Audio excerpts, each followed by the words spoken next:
প্রায় 22-23 হাজার ডোজের মতো সিমেন্ট পেয়েছে গত 1 বছরে, এবং মাঠ পর্যায়ে এটার অনেক বাচ্চা তৈরি হয়ে গেছে।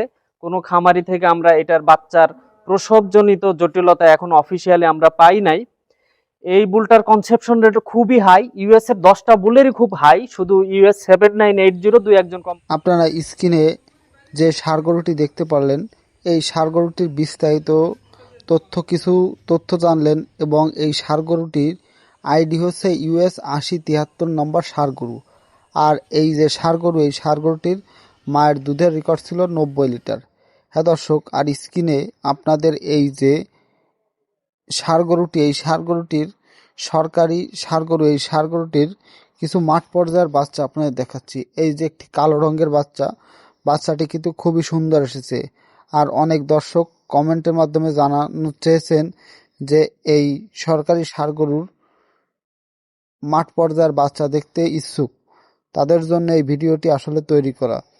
আসলে সরকারি এই যে ষাঁড় গরুগুলো রয়েছে, এই ষাঁড় গরুর বাবার এবং মায়ের দুধের রেকর্ড কিন্তু হাই কোয়ালিটির, একেবারে ফুল অরিজিনাল আমেরিকান যে প্রবীণ যে ষাঁড় গরুগুলো রয়েছে, সেই ষাঁড় গরুর থেকে এই ষাঁড় গরু জন্মগ্রহণ করেছে, এবং এই ষাঁড় গরু হাই মেরিট কোয়ালিটির ষাঁড় গরু। এবং এর যে মাঠ পর্যায়ের বাচ্চা, অনেক সময় বাচ্চাগুলো প্রথম অবস্থায় ছোট আসলেও পরবর্তীতে এর গ্রোথ, এবং এই ষাঁড় গরুটির দুধের রেকর্ডও খুব যে মাঠ পর্যায়ে বাচ্চাগুলো পাওয়া গেছে, তার দুধের রেকর্ডও কিন্তু খুবই ভালো।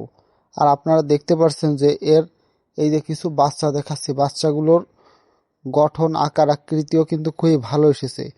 আর এই ষাঁড়গুলোর সিমেন্ট পাবেন আপনারা সরকারি এআই কর্মীর কাছ থেকে। আপনার ইউনিয়নে যে সরকারি এআই কর্মী রয়েছে, তাদের মাধ্যম থেকে আপনারা এই ষাঁড় গরু সিমেন্ট কালেকশন করে আপনার গাভীকে কৃত্রিম প্রয়োজন করাতে পারবেন। হ্যাঁ দর্শক, আমার এই ভিডিও যদি ভালো লাগে, যদি আপনাদের খামার করতে উৎসাহ প্রদান করে, অবশ্যই আমার কৃষি তথ্য চ্যানেলটি এখনই সাবস্ক্রাইব করে রাখুন।